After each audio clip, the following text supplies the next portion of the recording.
A gente está no mês de setembro em uma série bem bacana. Nós estamos no Setembro Amarelo.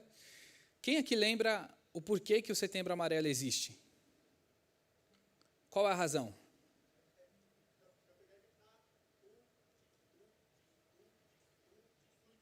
O suicídio, para evitar o suicídio, o que mais? Como que surge o Setembro Amarelo? Quem sabe? Tem a questão da conscientização, mas a história se dá pelo quê?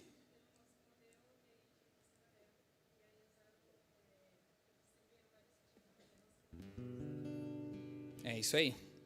Tinha um jovem nos Estados Unidos, ele tinha 17 anos. O nome dele era Mike. Ele tinha um Mustang amarelo. E ele se suicidou. Os seus amigos, em uma forma de homenageá-lo, começou a entregar várias fitas amarelas nos Estados Unidos. Isso ganhou uma repercussão muito grande. E no Brasil, o Setembro Amarelo é muito forte, não na perspectiva apenas da prevenção ao suicídio, mas a perspectiva de falar sobre a valorização da vida. Quem aqui conhece alguém que já se suicidou? Você conhece de perto, que você fala assim, é uma pessoa que eu sei de perto, é uma pessoa próxima. É muito triste, não é? Muito triste. E hoje nós queremos falar sobre uma vida com propósito. Esse é o objetivo da mensagem de hoje.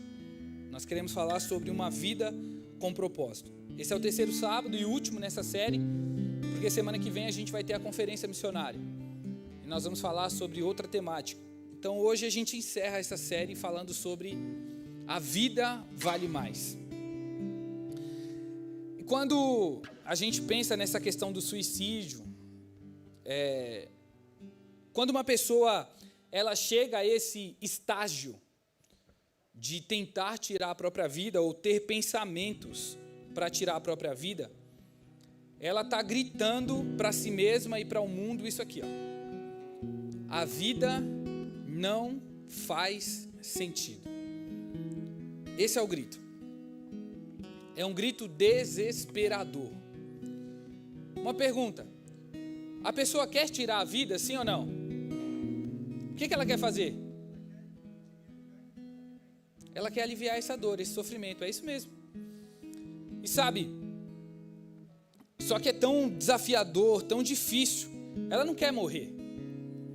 Ela não quer pôr um ponto final na própria vida.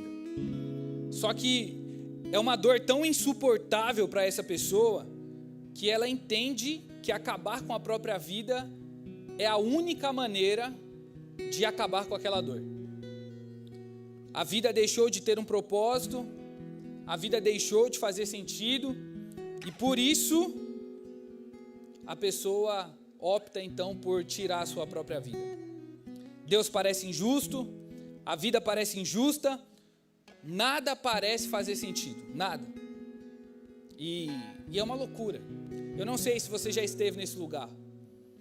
Eu não sei se talvez hoje você está nesse lugar. Não sei se você chegou aqui e você tem lutado semanalmente ou diariamente, como preguei semana passada lá no Grajaú. Talvez as suas lágrimas estão sendo o seu alimento de dia e de noite.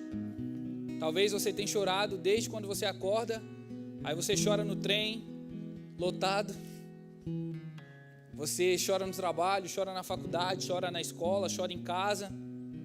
Brinquei com os adolescentes e falei, quem nunca, no momento de tristeza, foi para um lugar mais isolado e colocou o louvor, aquieta minha alma.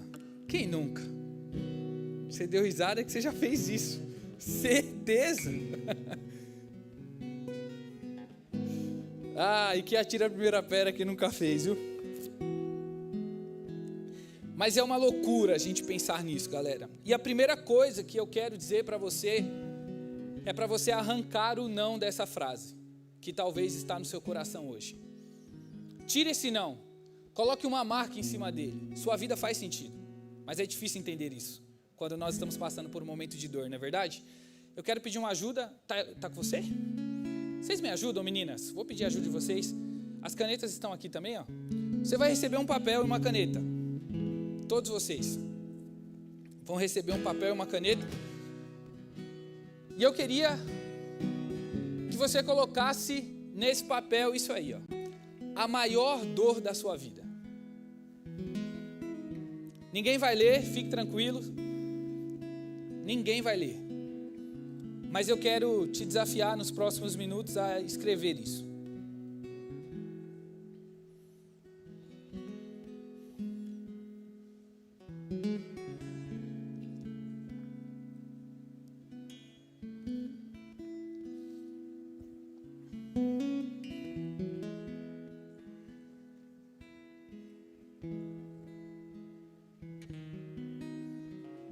Chegou aí? Não? Chegou aqui? Não, ainda não. Vai chegar, vai chegar.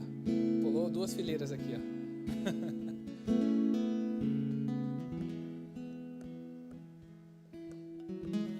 Hoje tem jogo, Tarzan?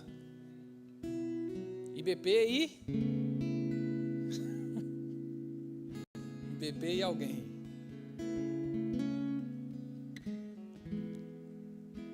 Dá um pra Dona Maria aqui também, ó.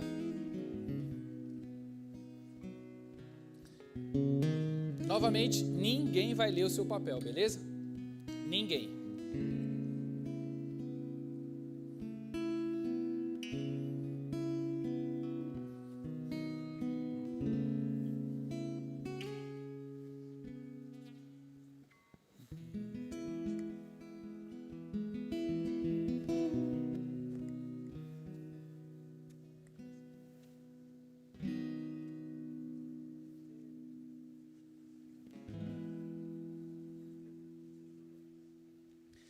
Qual a maior dor da sua vida?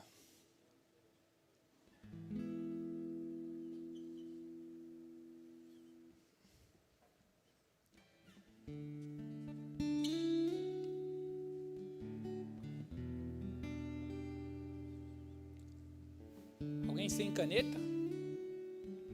Se alguém já terminou e puder compartilhar as canetas aqui para frente também, ó.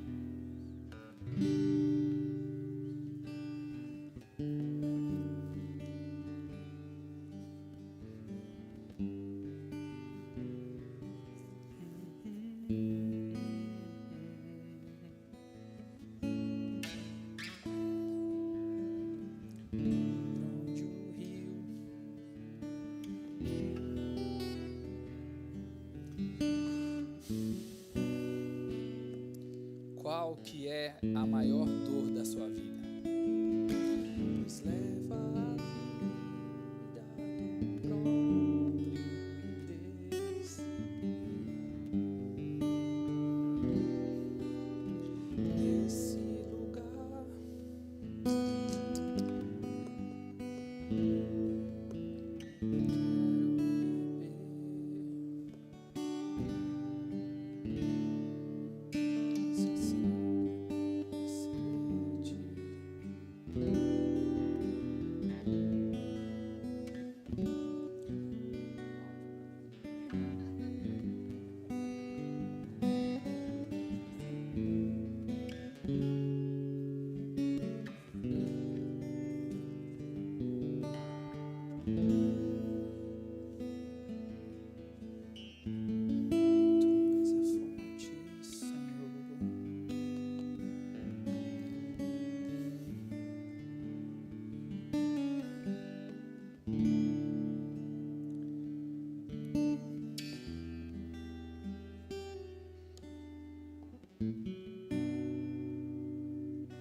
Escreveram?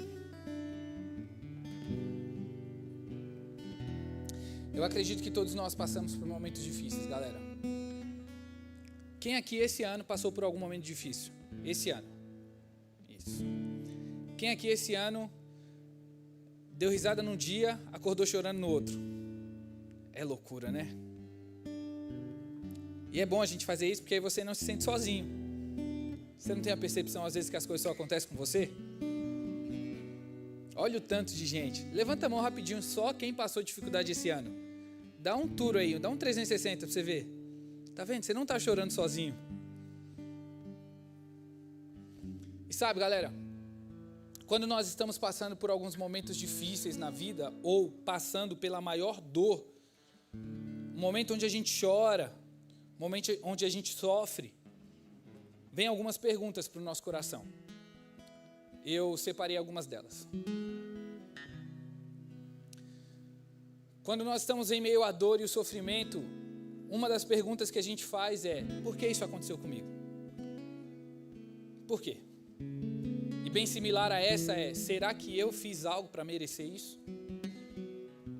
Em outras palavras, a gente começa a buscar um sentido. A gente começa a buscar um motivo. Isso quando a gente não começa a procurar os culpados. Então, essa é uma frase que rodeia o nosso coração. Por que isso aconteceu comigo? Será que eu fiz algo para merecer? Por que comigo? Outra pergunta: onde está Deus agora? Os momentos difíceis da vida geralmente são os momentos onde parece que Deus está em silêncio, não é verdade?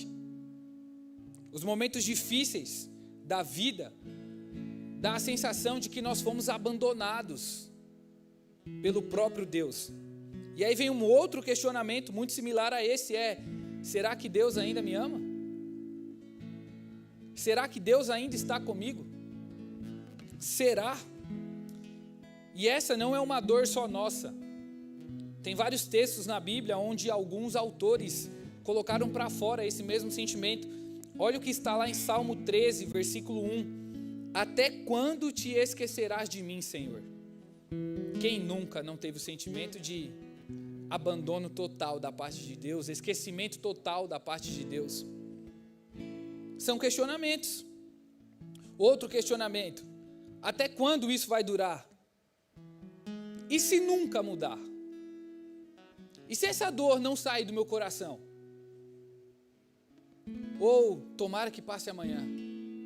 A Bíblia fala que o choro pode durar uma noite, a alegria vem pela manhã. Tomara que essa seja uma verdade mesmo, e amanhã, quando o sol nascer, o meu coração já esteja plenamente bem.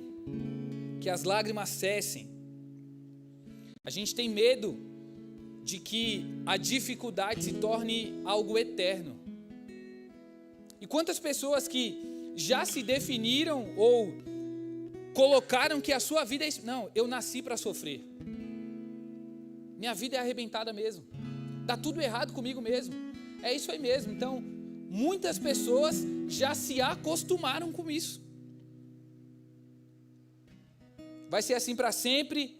Então, se alguma coisa ruim acontecer, pode vir que eu já estou pronto. Eu já estou preparado para isso.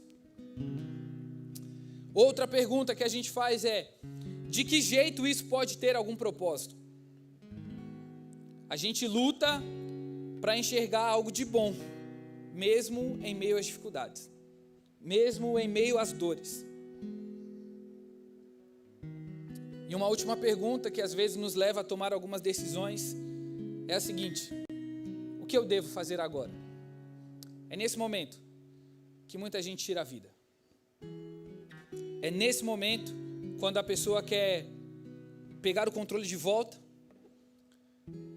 ou por ela não estar entendendo e não suportando mais a dor que ela está sentindo, ela desiste. Ela abre mão. E ela escreve uma carta e ela começa a pensar no seu próprio suicídio. Ela tem vários conselhos. Algumas pessoas dizem: você precisa de um psicólogo, você precisa de um psiquiatra, você precisa de um pastor, você precisa de um amigo, conversar com alguém. Mas parece que não vai, né? É interessante essa penúltima pergunta: de que jeito isso pode ter algum propósito? Quantas pessoas com raiva de vir na igreja, passando por momentos difíceis, e aí o pastor ou a pessoa que está pregando, o líder, enfim, ele fala bem assim: meu irmão, fica firme, jovem, fica firme, tudo tem um propósito, Deus tem um propósito. E você está aí dentro de você assim: um propósito aonde? Você não sabe o que eu estou passando, você não sabe o que eu estou sofrendo, você não sabe o tamanho da minha dor, você não sabe o que eu carrego. Como que Deus pode ter um propósito nisso tudo? Como que alguém que nós dizemos que é tão bom permite com que uma coisa tão ruim aconteça comigo? Por quê?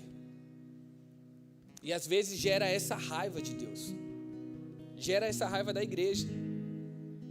Quantas pessoas que já conversei e recentemente tenho conversado, pessoas que têm colocado para fora e dizendo assim: eu estou cansado dessa falácia de que Deus tem um propósito, de que é isso, de que é aquilo. É um momento de dor, de sofrimento, gerando várias perguntas. O que a dor faz com a gente? Pega a sua dor aí. O que ela faz conosco? Ela arrebenta a gente. Ela vai nos dobrando de dentro para fora, vai arrancando a nossa alegria, o nosso sorriso. Você pode fazer isso aí com a sua dor? É mais ou menos isso, ó.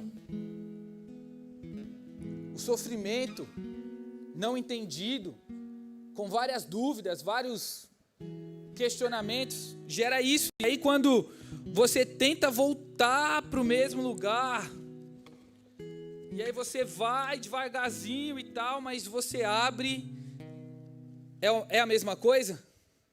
Sim ou não? E parece que é isso, né? Que a dor, o sofrimento vai deixando marcas na nossa vida, né? Deixa eu abrir um parênteses e fazer uma pergunta. Quantas marcas de dor e sofrimento você tem carregado sozinho? Quantas marcas de dor e sofrimento você tem carregado sozinho ou sozinha? Por que você está escolhendo sofrer sozinho ainda? Por que colocar uma máscara de sorriso, de alegria, quando na verdade você está desse jeito aqui, ó? E aí a coisa vai se tornando pior, e eu queria que você dobrasse aí o seu papel 2 vezes e fizesse um quadrado um pouco menor. E se você puder, rasgue esse papel em 4 pedaços.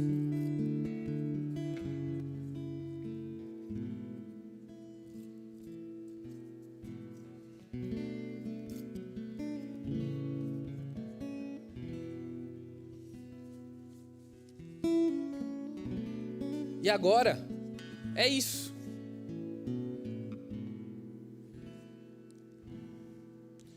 E aí uma pergunta: como que isso se tornou isso?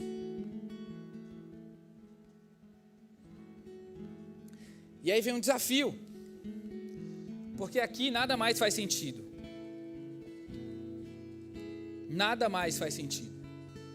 A dor e o sofrimento foi corroendo, foi marcando, foi te rasgando, arrancando lágrimas de você, e chega um estágio da vida que o pensamento é esse: nada mais faz sentido. Nada mais. Como isso se tornou isso? E uma pergunta: será que isso aqui pode fazer parte de um propósito? Será que isso aqui pode se tornar parte de algo maior? Coloquei essa pergunta lá no grupo. 100% das pessoas disseram que acredita que a dor e o sofrimento podem fazer parte de algo maior. Mas e de forma prática? E no dia a dia? Será que realmente nós acreditamos nisso? Será que realmente nós cremos que a nossa dor vivida nessa terra, nesse mundo, pode fazer parte de algo maior?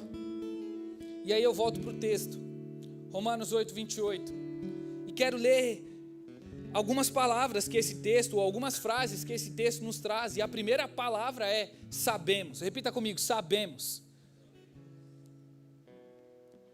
Saber não é um eu acho. Saber não é um eu penso. Saber não é um talvez. Saber não é um eu acho que sim ou eu acho que não. É uma certeza absoluta.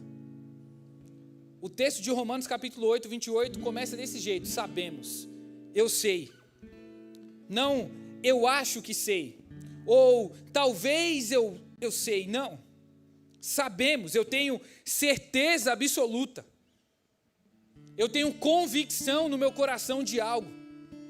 Eu tenho certeza de algo. E quem escreveu esse texto foi Paulo. E você sabia que Paulo, algumas das cartas que ele escreveu, ele estava preso. Paulo não sabia apenas de uma forma teórica, ele já tinha comprovado da bondade de Deus sobre a vida dele, galera. Então ele afirma, sabemos o quê? Sabemos que todas as coisas. Gente, o que são todas as coisas? Tudo o quê? O que é tudo? O que é tudo, gente? É tão óbvio, né? Tudo é o quê? Tudo é tudo. Tudo. Sabemos que todas as coisas, sem exceção, coisas boas, coisas ruins, coisas neutras, coisas inesperadas. Sabemos que sofrimento, perseguição, doença, sucesso, fracasso, tudo entra no pacote. Tudo. Eu sei que tudo. Eu gosto desse texto que ele não fala assim, sabemos que as coisas boas, seria muito fácil. E a gente descartaria todas as coisas ruins. Seria muito fácil crer dessa maneira. Seria muito fácil acreditar dessa forma. Mas não, são todas as coisas. E um ponto importante, galera, é entender que Deus, ele não é o causador do mal. Deus é bom, Deus é justo e fiel. Mas infelizmente entrou o pecado no mundo e por consequência do pecado, Deus permite com que algumas coisas aconteçam. O pecado é tão drástico, triste. Falei isso com os adolescentes agora à tarde. A primeira família da história da humanidade tem uma cena de terror entre dois irmãos. Os dois primeiros irmãos que existiram na face da terra, um matou o outro. Por conta do quê? Do pecado.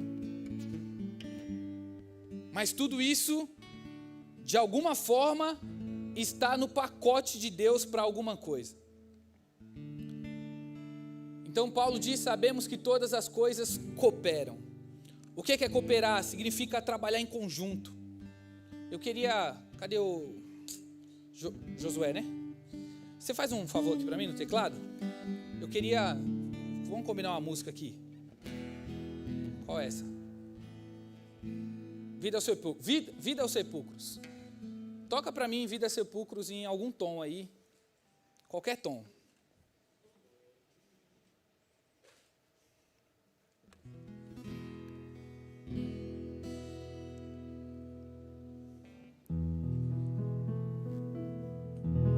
Pode ir lá.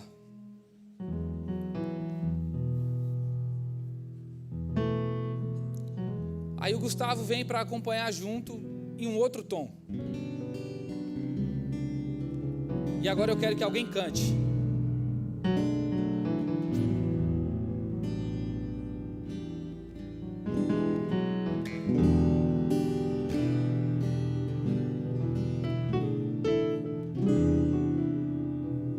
Não faz sentido nenhum, né? Agora vamos certinho. Qual que é o tom que vocês estão? Mi. Vai lá, Josué.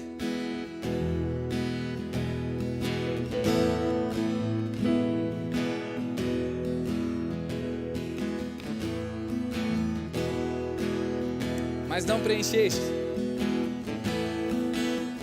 Vamos lá, agora dá para cantar. Canções.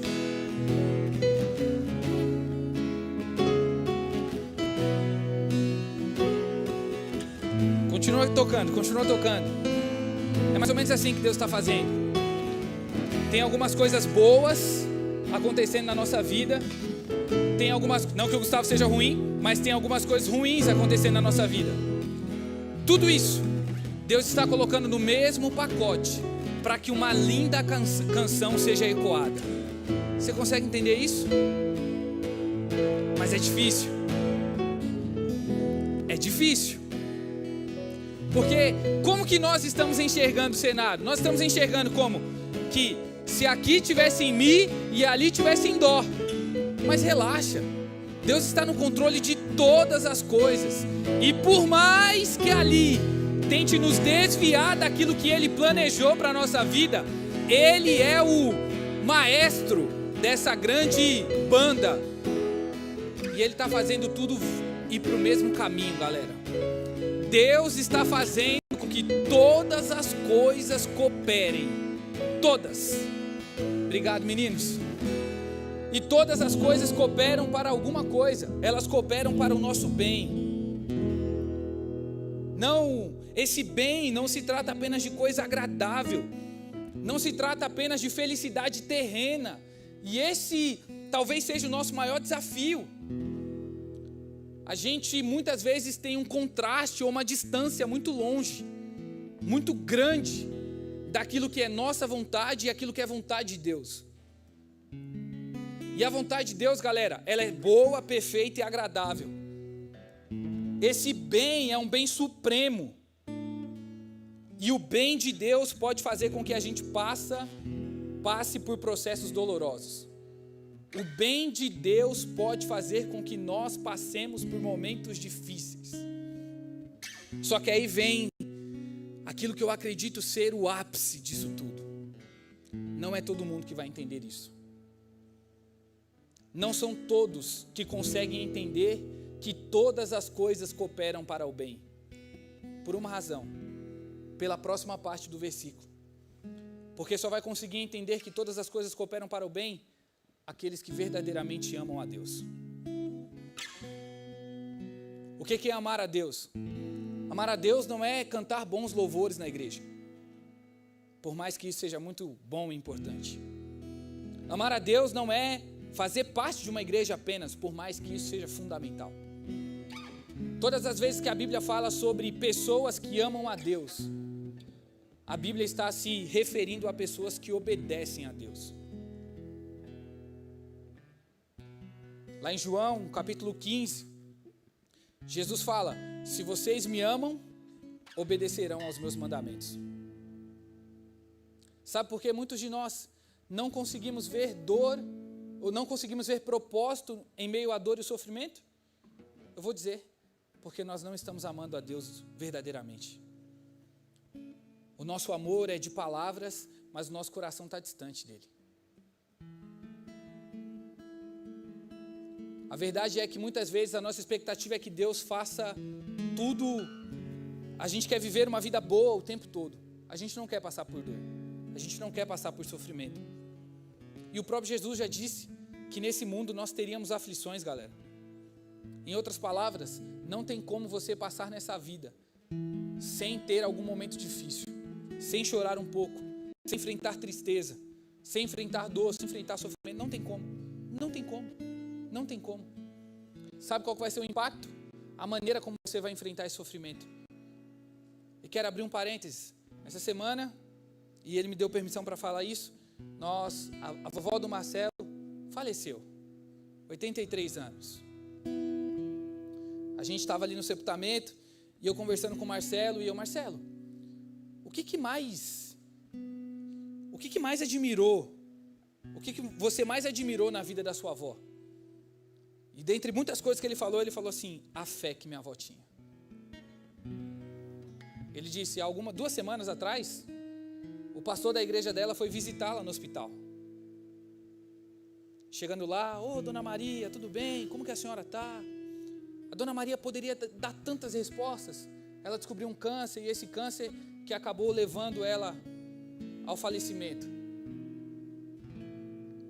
E aí a dona Maria poderia falar assim: ô pastor, eu estou bem. Ou ela poderia falar: pastor, eu estou muito triste. Sabe qual foi a resposta da dona Maria? Eu estou segura. Eu estou segura. Aquela senhora, com toda certeza, ela entendia que todas as coisas cooperavam para o bem daqueles que amam a Deus. Como anda o seu amor a Deus? Você está tentando entender o momento difícil da sua vida. Você está tentando discernir a dor e encontrar um propósito em tudo isso. Mas você não está vivendo uma vida de obediência a Deus. Eu preciso te falar, você não vai conseguir entender. Pelo contrário, você vai se irar. Você vai ficar com raiva de Deus. Você vai ficar com raiva de igreja. Você vai ficar com raiva de pessoas que estão ao seu redor. E você vai procurar culpados para isso. Tem um livro, não vou me lembrar o nome desse livro agora, mas ele fala, é do John Maxwell, fala muito sobre dificuldade. E ele diz que algumas pessoas escolhem, no momento de dor, fazer ali a sua lápide. E outros escolhem, no momento de dor e sofrimento, fazer um trampolim para que ela possa continuar a vida. E eu quero perguntar assim, eu não quero menosprezar a sua dor, jovem. Só você conhece a sua dor, isso é um fato. Mas eu quero afirmar para você que isso não é o final da sua vida. Esse não é o capítulo final da sua história. Dá para continuar, mas a gente só vai ter um entendimento se amarmos a Deus. E ele termina dizendo: aqueles que amam a Deus e foram chamados de acordo com o seu propósito. Propósito é entender que nada é por acaso, mas que Deus, na sua soberania, faz com que tudo gere algo extraordinário e acabe fazendo parte da história. Não é culpa de Deus, mas Deus pega o mal e Ele transforma em bem. Tem algumas histórias, algumas um pouco mais conhecidas. José, imagina comigo esse homem, ele tinha 17 anos, galera. Ele era mais novo do que a maioria de nós aqui. Era um adolescente entrando na juventude. Se fosse uma pessoa hoje, talvez pensando em vestibular, faculdade, enfim, sei lá. Mas de repente esse jovem, ele é vendido pelos seus próprios irmãos. Ele não foi vendido por um inimigo, por uma pessoa desconhecida. Ele foi vendido pelos seus próprios irmãos. Imagina a dor. Os irmãos jogam ele dentro de um poço, ele pensa que ele vai morrer, depois ele é retirado, ele é vendido. Ele entra e chega na casa de Potifar, amando a Deus. Ele é tentado pela mulher de Potifar, a mulher diz: vem José, deite-se comigo, e ele fala assim: eu não posso desonrar o meu Deus, eu não posso fazer isso. Aquela mulher gera um escândalo, acusa José é preso. O mesmo cara que foi vendido, agora é preso injustamente. Imagina essa vida sofrida. Ele está na cadeia, ele se torna o líder dos prisioneiros. Tem 2 homens, esses 2 homens têm um sonho. Cada um tem um sonho, o copeiro e o padeiro. Ele revela, ele interpreta o significado do sonho. O padeiro é morto, o copeiro é restituído para o seu lugar. Ele vira e fala bem assim: quando você chegar lá, não se esqueça de mim. Passam-se 2 anos, o copeiro esqueceu de José. José vendido, injustiçado e agora esquecido. Mas a Bíblia diz que ele continuava amando a Deus. A Bíblia diz que Deus era com José. Isso é incrível, galera. Isso é incrível, incrível, incrível. Em um determinado momento, Faraó tem um sonho. Ele chama uma galera para interpretar, ninguém consegue entender. O copeiro se lembra: quando eu estava na cadeia, tinha um homem, esse homem revelou um sonho. O faraó manda chamar José. José faz a barba, se apresenta da melhor maneira possível diante do faraó. É verdade que você consegue interpretar o sonho? Não, as interpretações e as revelações vêm do Senhor. Qual é o sonho? Tive um sonho, 7 vacas magras, 7 vacas gordas, depois engoliam as magras e tudo, e não sei o que, enfim. A interpretação do sonho é essa.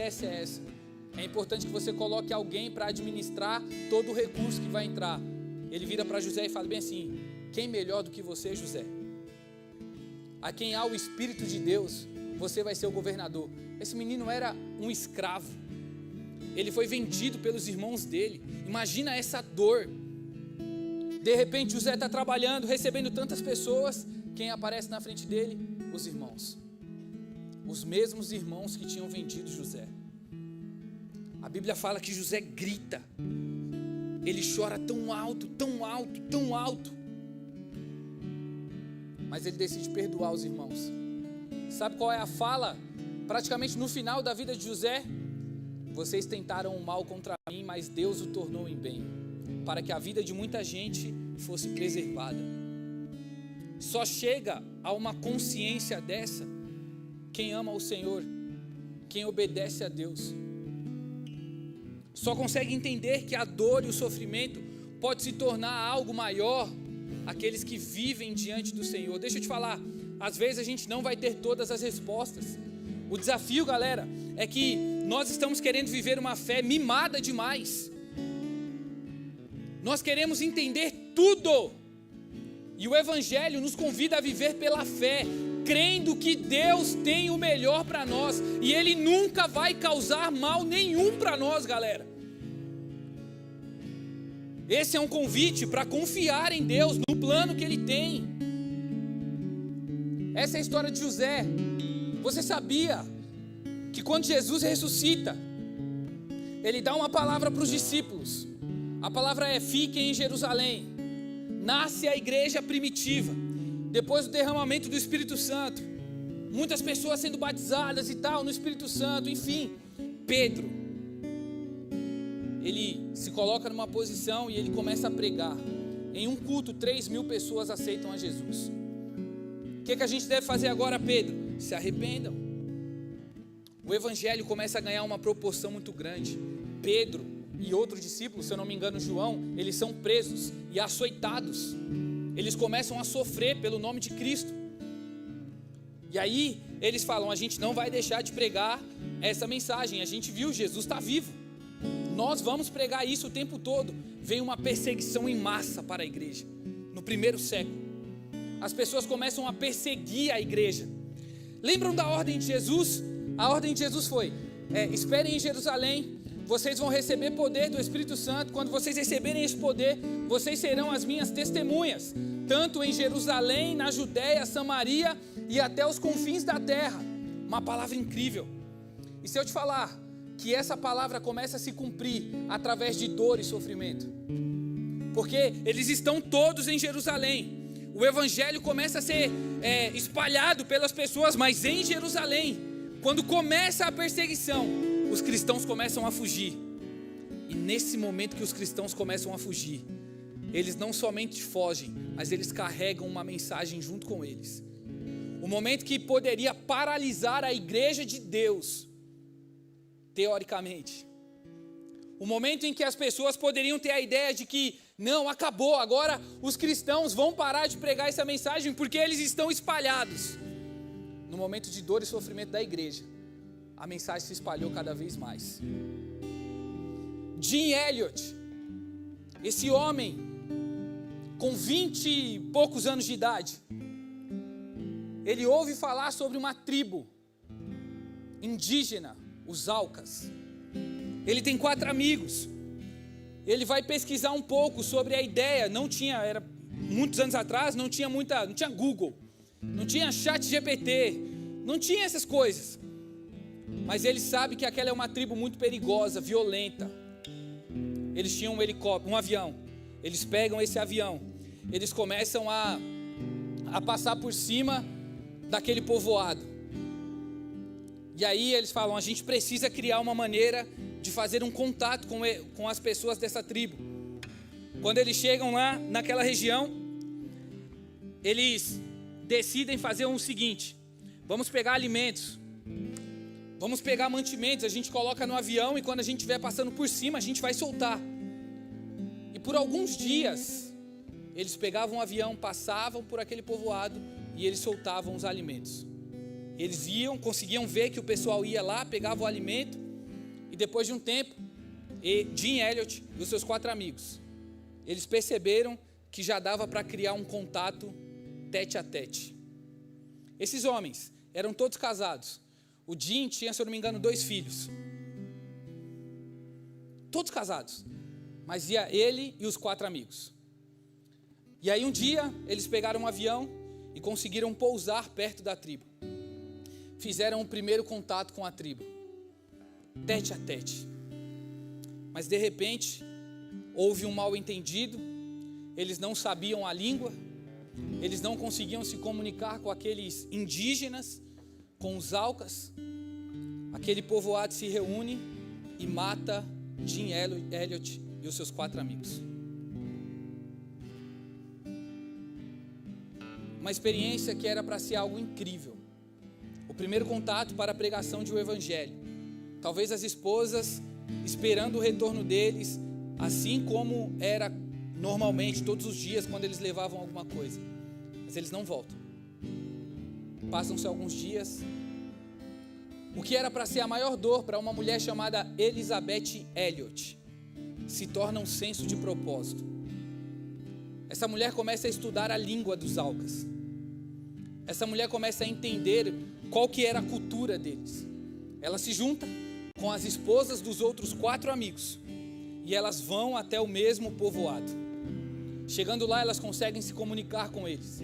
Chegando lá, elas conseguem servir eles. E com a mensagem do Evangelho, muitos dos Aucas começam a se converter. Inclusive, o possível assassino, ou os possíveis assassinos de Jim Elliot e os seus 4 amigos. Aquela mulher poderia ter se revoltado com raiva, ódio, mas ela encontrou um senso de propósito. Um senso de propósito. O que eu quero dizer com isso, galera? Eu quero dizer que muitas coisas podem ter acontecido conosco. Coisas ruins que geraram uma dor real. Mas Deus pode fazer alguma coisa com isso. Você está com o seu papel aí? Os seus 4 papéis? Eu queria que você pegasse. Eu vou começar aqui, ó. Vocês vão vir aqui até a Dani. A Dani está sentadinha ali. E vocês vão fazer um negocinho ali com ela. Podem ir lá, Dona Maria, Davi, Fabi.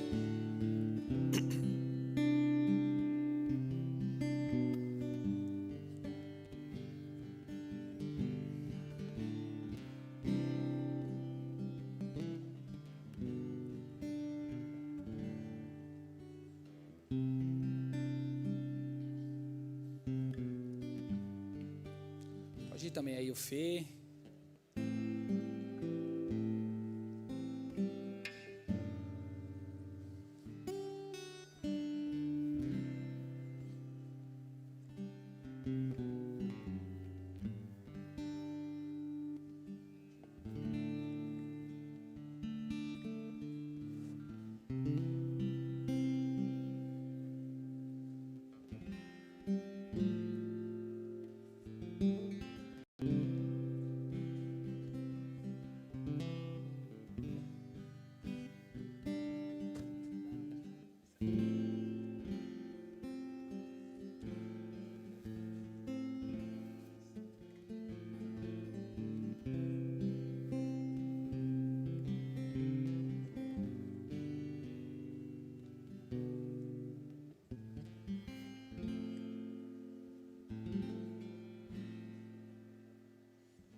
Pode vir o Gui, Danilo, essa próxima fileira aí, pode ir.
Ele nos ama, galera.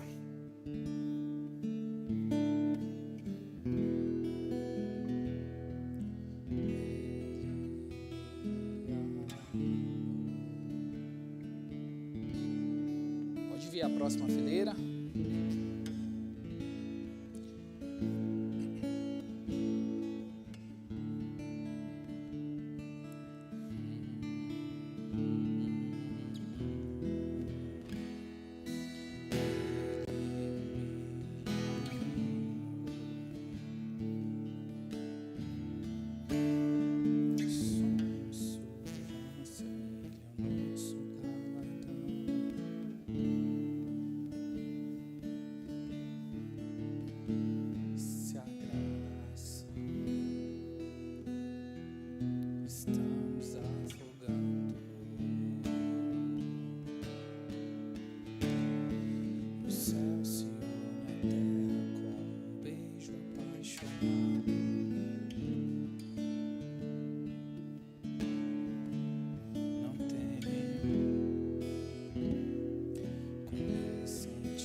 Próxima.